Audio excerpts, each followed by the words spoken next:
ভারত কথার আজকের পর্বে আপনাদের স্বাগত। এই অনুষ্ঠানে আপনারা দেখছেন ভারত গড়ার কাহিনী। এই সফরে যেমন ভারতের গৌরব গাথা আপনাদের সামনে তুলে ধরছি, তেমনই দেখাবো পৃথিবীর বৃহত্তম গণতন্ত্রের সবথেকে অন্ধকার অধ্যায়গুলো। আগের পর্বেই আপনাদের দেখিয়েছিলাম ৭১-এর যুদ্ধে ভারতের প্রবল পরাক্রমের কাহিনী। আমেরিকার চোখে চোখ রেখে ইন্দিরা গান্ধীর পাকিস্তানকে দু টুকরো করার সেই রোমহর্ষক গল্প। তখন তাকে তুলনা করা হচ্ছিল দেবী দুর্গার সঙ্গে। সে সময় তো দেশে ইন্দিরার সমালোচক খুঁজে পাওয়াটাও বেশ কঠিন ছিল। আর এবার দেখাবো ১৯৭৫ সালের সেই সময়ের কথা, যখন আক্ষরিক অর্থে ইন্দিরা গান্ধীর সমালোচকদের খুঁজে বের করাটা ভারী মুশকিল ছিল। কারণ ইন্দিরা গান্ধী তার সমস্ত সমালোচকদের জেলবন্দি করে রেখেছিলেন। কার্যত গণতন্ত্রকেও জেলবন্দি করতে চেয়েছিলেন। The President has proclaimed emergency. शर्म नहीं आती है गांधी का नाम लेने का इन लोगों को? আজ আপনাদের নিয়ে যাব সেই সময় যাকে ভারতীয় গণতন্ত্রের অন্ধকারচ্ছন্ন যুগ বলা হয়।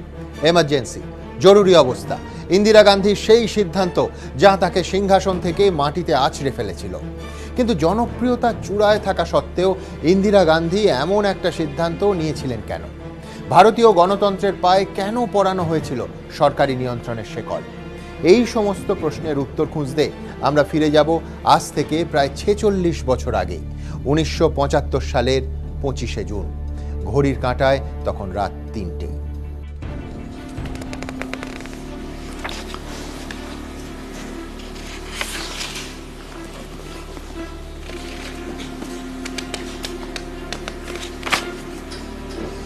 सिद्धार्थ, स्पीच ऐसी होनी चाहिए जो लोगों को समझने में बिल्कुल दिक्कत ना हो कि इमरजेंसी क्या है। ये सुनो जरा। भाइयों और बहनों, राष्ट्रपति ने आपातकाल की घोषणा की है। इससे आतंकित होने का कोई कारण नहीं है। हिंदू हम इसे ऐसा करते हैं। ৩ ঘন্টা আগে দেশ জুড়ে জরুরি অবস্থা জারি হয়ে গেছে।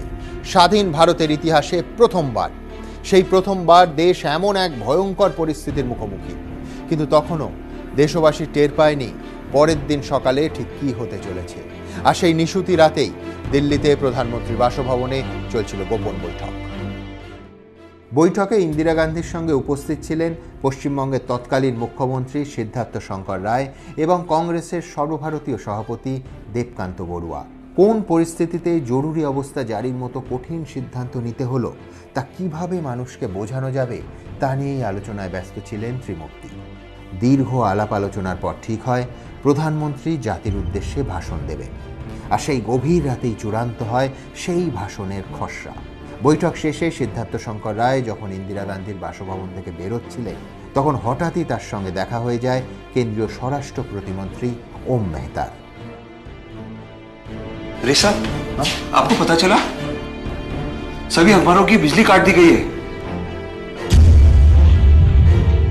अभी अखबार छप ही नहीं सकता। नहीं नहीं, ये बात बिल्कुल गलत है। ये अफवाह है, क्योंकि हमारी प्राइम मिनिस्टर ऐसा कुछ भी नहीं चाहती। रेशा, मैं जो कह रहा हूं बिल्कुल सही है। कल अखबार क्या, कल हाईकोर्ट के दरवाजे भी नहीं खुलेंगे। मैं चलता हूं। কয়েক মিনিট আগে পর্যন্ত সিদ্ধার্থ শঙ্কর রায় ইন্দিরা গান্ধীর সঙ্গেই ছিলেন। জরুরি অবস্থা নিয়ে তিনি প্রধানমন্ত্রীকে পরামর্শ দিচ্ছিলেন। কিন্তু কেন্দ্রীয় স্বরাষ্ট্র প্রতিমন্ত্রী ওম মেহতার কথা শুনে হতবাক হয়ে যান তিনি। সঙ্গে সঙ্গে ফিরে যান ইন্দিরা গান্ধীর সঙ্গে আবার দেখা করতে। সময়টা খেয়াল করুন, রাত ৩টে। প্রধানমন্ত্রীর বাসভবনে তখন জরুরি অবস্থা নিয়ে ভাষণের খসড়া তৈরি হচ্ছে। আর এহেন গুরুত্বপূর্ণ বৈঠকে যে ব্যক্তি উপস্থিত রয়েছেন তার গুরুত্ব কিংবা ইন্দিরা গান্ধীর সঙ্গে তার রাজনৈতিক ঘনিষ্ঠতা যে কতটা, সেটা নিশ্চয়ই বলার অপেক্ষা রাখে না। হ্যাঁ, সিদ্ধার্থ শঙ্কর রায় ছিলেন ইন্দিরা গান্ধীর এতটাই কাছের, বিশ্বস্ত এবং আস্থাভাজন। দুজন দুজনকে ডাকনামে সম্বোধন করতেন। ইন্দিরা গান্ধী বলতেন মানু, আর ইন্দিরাকে অর্থাৎ দেশের প্রধানমন্ত্রীকে সিদ্ধার্থ শঙ্কর রায় বলতেন ইন্দু। সেদিন রাতে যা ঘটেছিল সিদ্ধার্থ শঙ্কর রায় তার জন্য একেবারেই প্রস্তুত ছিলেন না। তিনি তখন ওম মেহতার কথা শুনে ফিরে গিয়ে ইন্দিরা গান্ধীর জন্য অপেক্ষা করছিলেন। প্রায় 20 মিনিট পর ঘর থেকে বেরিয়ে আসেন ইন্দিরা গান্ধীর ছোট ছেলে সঞ্জয় গান্ধী। সিদ্ধার্থ শঙ্কর রায়ের দিকে তাকিয়ে তিনি প্রশ্ন করেন, কি ব্যাপার?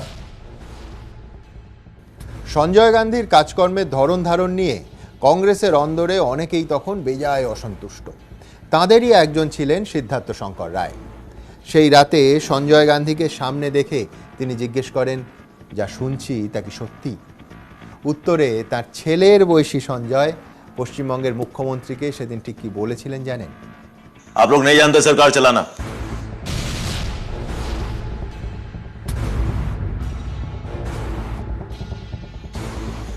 क्या बात है सिद्धार्थ? अभी अभी मैंने सुना है कि प्रेस की बिजली काट दी गई है, जिससे कि अखबार ना निकल सके। हाई कोर्ट को बंद किया जा रहा है, ताले लगाए जा रहे हैं। नहीं, ऐसा तो नहीं है। अगर ऐसा नहीं है तो ठीक है, अगर ऐसा है तो ये बहुत गलत हो रहा है।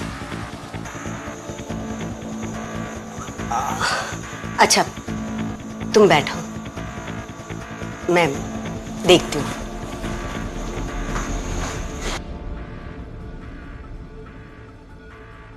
বন্ধু পুপুল জয়কারের লেখা ইন্দিরা গান্ধীর জীবনী থেকে জানা যায়, সঞ্জয়ের সঙ্গে কথা বলে কিছুক্ষণের মধ্যেই ফিরে আসেন ইন্দিরা গান্ধী। তার চোখ তখন লাল, মুখ থমথমে। सिद्धार्थ, अखबारों की बिजली नहीं काटी जाएगी और सभी हाईकोर्ट भी खुलेंगे।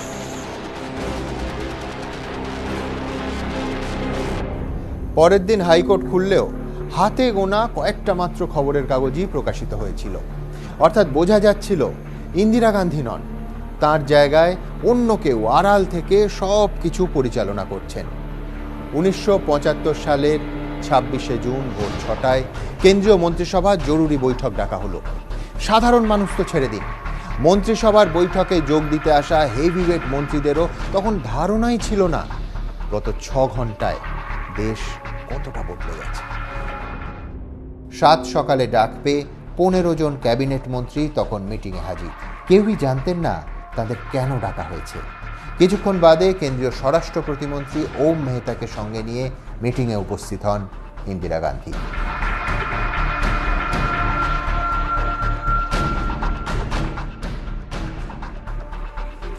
इमरजेंसी लगा दी गई है।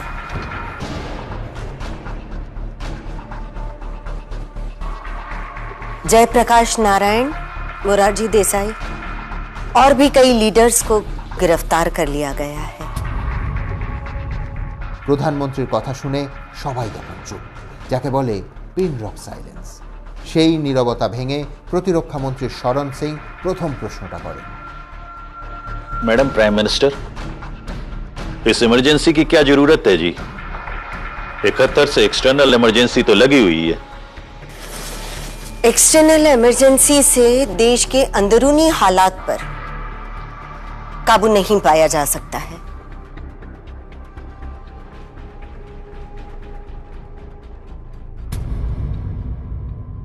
ক্যাবিনেট মিটিংয়ে উপস্থিত সব তাবড় মন্ত্রীরা ততক্ষণে বুঝে গেছেন যে ভারতীয় গণতন্ত্রের ওপর বেনজির এক আঘাত নেমে আসছে।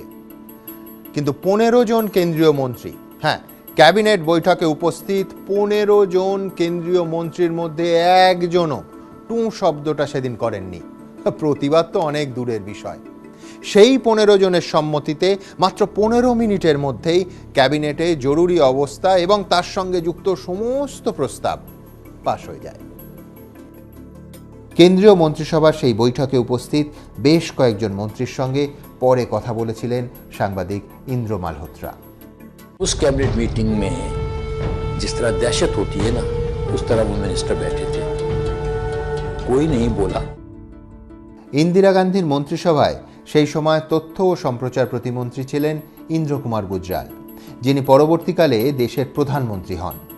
সেদিন কেন্দ্রীয় মন্ত্রিসভার বৈঠকের পর পাশের একটা ঘরে সঞ্জয় গান্ধীর সঙ্গে তার দেখা হয়। ইন্দ্র কুমার গুজরালের সঙ্গে ছিলেন তৎকালীন কেন্দ্রীয় শিক্ষামন্ত্রী নুরুল হাসান। नूरुल जी, यूनिवर्सिटी में आरएसएस से जुड़े जितने भी लेक्चरर्स और प्रोफेसर्स हैं उनकी लिस्ट चाहिए मुझे। एंड मिस्टर गुजराल जी, दूरदर्शन और रेडियो पे जो भी न्यूज जाएगी उसे पहले मैं देखूंगा। ऐसे कैसे हो सकता है? जब तक ये न्यूज रिपोर्ट रेडियो और दूरदर्शन दिखा न दे उसे कोई नहीं देख सकता। वो सीक्रेट डॉक्यूमेंट होता है, उसे मैं भी नहीं देख सकता। কথাবার্তা যখন চলছে ঠিক তখনই সেখানে আসেন ইন্দিরা গান্ধী। তিনি গুজরালের সব বক্তব্য মেনে নেন, কিন্তু তারই সঙ্গে এমন একটা কথা বলেন যা থেকে স্পষ্ট হয়ে যায় আসলে সরকারটা চালাচ্ছে কে। आप ऐसा कीजिए, एक ऑफिसर रख लीजिए जो ब्रॉडकास्ट से पहले न्यूज रिपोर्ट्स को प्रधानमंत्री निवास पर लेकर आए। You see, one thing became very clear as soon as we came out of the cabinet meeting, the transfer of power had taken place. And he wanted me, as the cabinet meeting ended, he said, I want to see the news bulletins. So I told him that cannot be done. The news bulletins are shown, are made public only after broadcast. Prior to that, even I'd never see them. দিল্লিতে তখন চূড়ান্ত ব্যস্ততা। প্রধানমন্ত্রীর বাসভবনে গাড়ি ঢুকছে আর বেরোচ্ছে। ইন্দ্রকুমার গুজরাল কিছুক্ষণ আগেই বাড়ি ফিরেছেন, কিন্তু তাকে তক্ষুনি আবার প্রধানমন্ত্রীর বাসভবনে ডেকে পাঠানো হয়। তিনি সেখানে পৌঁছে দেখেন প্রধানমন্ত্রী ইন্দিরা গান্ধী বেরিয়ে গেছেন। গুজরালের সঙ্গে কথা হয় সঞ্জয় গান্ধীর, আর সেটাকে কথাবার্তা না বলে তর্কাতর্কি বলাই ভালো। Prime ministers address to the nation सभी रेडियो स्टेशन पे क्यों नहीं चला गया? जवाब चाहिए मुझे। देखिए, मैं आपके प्रति जवाबदेह नहीं हूं। अगर आप मुझसे बात करना चाहते हैं तो आपने तमीज से बात करनी चाहिए। आपकी उम्र मेरे बेटे से भी कम है। দেশের প্রধানমন্ত্রীর নাম তখনও ইন্দিরা গান্ধী, কিন্তু স্টিয়ারিংটা নাকি চলে গেছিল সঞ্জয় গান্ধীর হাতে। भाइयों और बहनों, राष्ट्रपति जी ने आपातकाल की घोषणा की है। জরুরি অবস্থা জারির অর্থ ছিল ইন্দিরা গান্ধী যতদিন ইচ্ছে ততদিন ক্ষমতায় থাকতে পারবেন। लोकतंत्र में भी हद होते हैं जिनको पार नहीं कर सकते। ইন্দিরা গান্ধীর বক্তব্য ছিল সেনাবাহিনীকে সরকারের বিরুদ্ধে খেপিয়ে তোলা হচ্ছে। एक जना इस हद तक गया कि अगर फौजी किसी हुक्म को गलत समझें तो उसको न माने। কে ভেবেছিল যে মানুষটা একসময় ইন্দিরা গান্ধীকে আদর করে মেরি পেয়ারি ইন্দু বলে পরামর্শ দিতেন, প্রধানমন্ত্রী হয়ে ইন্দিরা তাকেই জেলে পুরবেন। দেশের প্রধানমন্ত্রীর নাম তখনও ইন্দিরা গান্ধী, কিন্তু স্টিয়ারিংটা নাকি চলে গেছিল সঞ্জয় গান্ধীর হাতে। সরকারের সঙ্গে তার কোনো সম্পর্ক ছিল না, অথচ একের পর এক গুরুত্বপূর্ণ সিদ্ধান্ত সঞ্জয়ই নিচ্ছিলেন। সঞ্জয়ের সঙ্গে কথা কাটাকাটির পর বর্ষিয়ান রাজনীতিবিদ ইন্দ্রকুমার গুজরাল বুঝে গেছিলেন যে মন্ত্রিত্ব টিকিয়ে রাখতে গেলে সঞ্জয়ের কথা শুনতেই হবে, কিন্তু সেটা আবার তিনি করতে রাজি ছিলেন না। আর তাই গুজরাল মনে মনে পদত্যাগের সিদ্ধান্ত নিয়েই ফেলেন, কিন্তু তিনি ইস্তফা দেওয়ার আগেই তার মন্ত্রকটাকেই বদলে দেওয়া হয়। সঞ্জয় গান্ধী ও ইন্দ্রকুমার গুজরালের মধ্যে এই টানাপোড়েনের মূল বিষয়বস্তু ছিল জরুরি অবস্থা নিয়ে ইন্দিরা গান্ধীর সেই ভাষণের খসড়া, যা এই পর্বের শুরুতে আপনাদের দেখিয়েছিলাম। অবশেষে ইন্দিরা গান্ধীর গলায় সেই ভাষণ শোনা গেল 1975 সালের 26শে জুন সকাল 8টায়। ये आकाशवाणी है। अब आप प्रधानमंत्री श्रीमती इंदिरा गांधी का राष्ट्र के नाम संदेश सुनिए। দেখুন, 1975 সালে আমার জন্মও হয়নি, কিন্তু বড়দের মুখে শুনেছি ইন্দিরা গান্ধী সেদিন দুবার ভাষণ দিয়েছিলেন, একবার হিন্দিতে আর একবার ইংরেজিতে। আজ আপনাদের শোনাবো সেই ভাষণ একেবারে প্রধানমন্ত্রীর নিজের গলায়। भाइयों और बहनों, राष्ट्रपति जी ने आपातकाल की घोषणा की है। इससे आतंकित होने का कोई कारण नहीं है। The President has proclaimed emergency. This is nothing to panic about. প্রধানমন্ত্রী ইন্দিরা গান্ধীর ভাষণেই সেদিন বহু দেশবাসী প্রথমবার শুনেছিল একটা শব্দ, এমার্জেন্সি।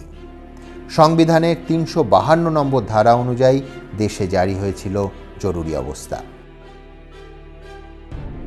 1975 সালে 27শে জুন আনন্দবাজার পত্রিকার প্রথম পাতায় 8 কলম জুড়ে ব্যানার হেডলাইন ছিল সারা দেশে গুরুতর জরুরি অবস্থা। তবে জরুরি অবস্থা যে আসলে কি তা বুঝতে লেগে গেছিল আরও বেশ কয়েকটা মাস। জরুরি অবস্থা জারির অর্থ ছিল ইন্দিরা গান্ধী যতদিন ইচ্ছে ততদিন ক্ষমতায় থাকতে পারবেন। লোকসভা বা বিধানসভা ভোট করানোর কোনো প্রয়োজনই হবে না। সংবাদ মাধ্যমের স্বাধীনতা বলতেও প্রায় কিছু ছিল না। শুধুমাত্র সরকারের অনুমোদন করা বক্তব্যই সেখানে প্রকাশ করা যেত। সংসদে সংখ্যাগরিষ্ঠতার জোরে সরকার যে কোনো আইন পাশ করতে পারত। जब इमरजेंसी लगी हुई हो तो आर्टिकल 19 के जो अधिकार हैं नागरिकों के और 21 जो जीने का और फ्रीडम का अधिकार देता है, ये दोनों इमरजेंसी में ख़त्म हो जाते हैं। यहाँ तक कि सुप्रीम कोर्ट के सामने ये भी कहा गया सरकार की तरफ से, अगर किसी निर्दोष को गोली भी मार दे सरकार बिना किसी कारण के, तो भी उसका कोई अधिकार नहीं छीन सकता, क्योंकि जीने का अधिकार तो धारा 21 देती है। और वो ही जब छिन गया है इमरजेंसी में, तो कोई ये नहीं कह सकता कि मुझको क्यों गोली मारी, मुझे मेरी जान क्यों ली, या मुझको जेल में क्यों बंद किया।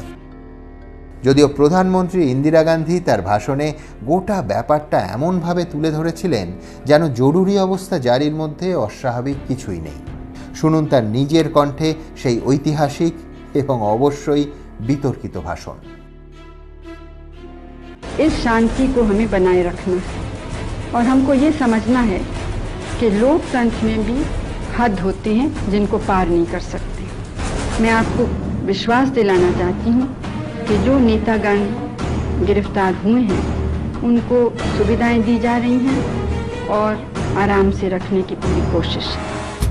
রাত 3টে অবধি জেগে যে ভাষণের খসড়া তৈরি করেছিলেন সেটাই দেশবাসীর উদ্দেশ্যে পড়ে শোনান ইন্দিরা গান্ধী।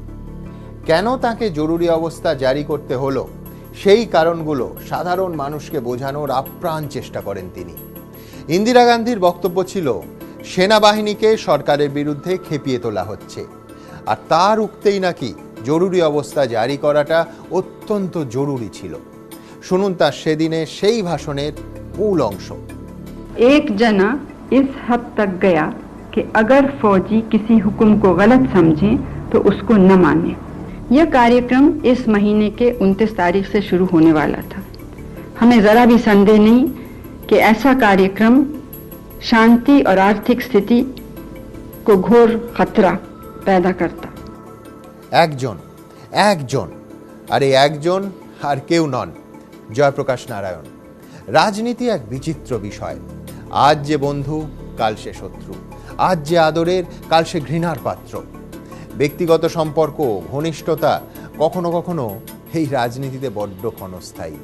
কে ভেবেছিল যে মানুষটা একসময় ইন্দিরা গান্ধীকে আদর করে মেরি পেয়ারি ইন্দু বলে পরামর্শ দিতেন, প্রধানমন্ত্রী হয়ে ইন্দিরা তাকেই জেলে পুরবেন। অনেকেই বলেন ইন্দিরা গান্ধী জরুরি অবস্থা জারির মতো চরম সিদ্ধান্ত নিয়েছিলেন শুধুমাত্র একটা মানুষকে আটকাতে, জয়প্রকাশ নারায়ণ। কোন জয়প্রকাশ নারায়ণ? যাকে খোদ জওহরলাল নেহেরু দেশের উপপ্রধানমন্ত্রী করতে চেয়েছিলেন। কিন্তু জয়প্রকাশ নারায়ণকে আটকানোটা ইন্দিরা গান্ধীর পক্ষে এতটা জরুরি হয়ে উঠেছিল কেন? আদৌ কি জয়প্রকাশ নারায়ণই জরুরি অবস্থা জারির আসল কারণ ছিলেন, নাকি দায়ী ছিলেন আসলে ইন্দিরাই, নাকি সঞ্জয়? এই প্রশ্নের উত্তর খুঁজতে হলে আরেকটু পিছনে ফিরে যেতে হবে।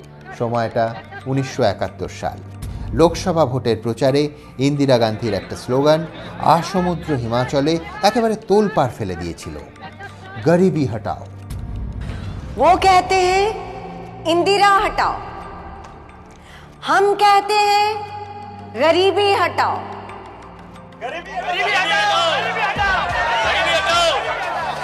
তবে কারণ যাই হোক না কেন, শেষ পর্যন্ত এমার্জেন্সি জারি হয়েছিল।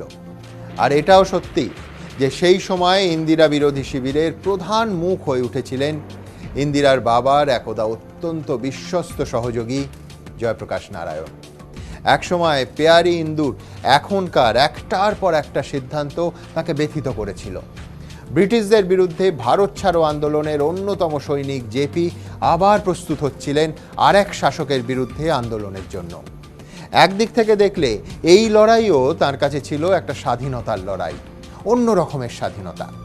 জেপির বক্তব্য ছিল সরকার গণতান্ত্রিক অধিকারের ওপর নিয়ন্ত্রণের যে বেড়ি পরানোর চেষ্টা করছে তার থেকে মুক্তি প্রয়োজন।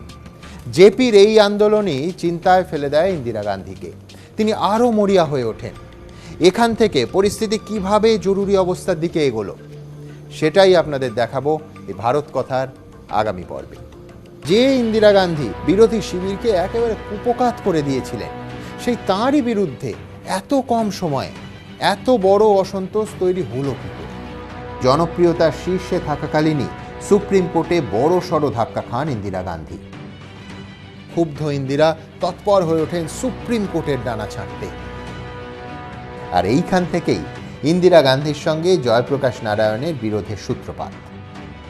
इसका मतलब ये होगा कि हमारी सर्वोच्च न्यायिक संस्था सरकार के हाथों की कठपुतली होगी। এদিকে ইন্দিরা গান্ধী যখন আইন কানুন, বিচারপতি নিয়োগ এই সমস্ত নিয়ে ব্যস্ত ছিলেন, তখন দিনে দিনে দেশের আর্থিক পরিস্থিতি খারাপ থেকে খারাপতর হচ্ছিল। আহমেদাবাদের এলডি ইঞ্জিনিয়ারিং কলেজের ছাত্ররা 1973 সালের 20 ডিসেম্বর মেস ফি বৃদ্ধির প্রতিবাদে ধর্মঘটের ডাক দেয়। আন্দোলনকারীদের ওপর গুলি চালানো হয়। পরিস্থিতি নিয়ন্ত্রণে আনতে ডাকা হয় সেনাবাহিনীকে। প্রাণ হারান শতাধিক মানুষ। আহতের সংখ্যা ছিল প্রায় 3000। मैं समझ गया कि आगे का रास्ता यही है। গুজরাটের এই ঘটনার রেশ কাটতে না কাটতেই বিহারেও শুরু হয় ছাত্র আন্দোলন। अब मैं छात्रों और आम जनता के आंदोलन का नेतृत्व करूंगा। एक ऐसा जना जो पैसे वालों से मदद लेता है, वो भ्रष्टाचार और करप्शन के बारे में कैसे बात कर सकता है? 1974 সালের 5ই জুন পাটনায় ঐতিহাসিক সমাবেশ থেকে সম্পূর্ণ ক্রান্তির ডাক দেন জয়প্রকাশ নারায়ণ। वहां की विधानसभा को भंग करो। জেপি এবং ইন্দিরার এই সাক্ষাৎ পর্ব শেষ হয় বেশ তিক্ততার মধ্যে দিয়ে। और उसे मैं किस हैसियत से हटा सकती हूँ? স্বাধীনতা সংগ্রামের সময় পরাধীন ভারতে ব্রিটিশ পুলিশের লাঠির ঘা সহ্য করতে হয়েছিল জয়প্রকাশ নারায়ণকে। এবার স্বাধীন ভারতে সেই তাঁরই পিঠে পড়ল পুলিশের লাঠি। शर्म नहीं आती है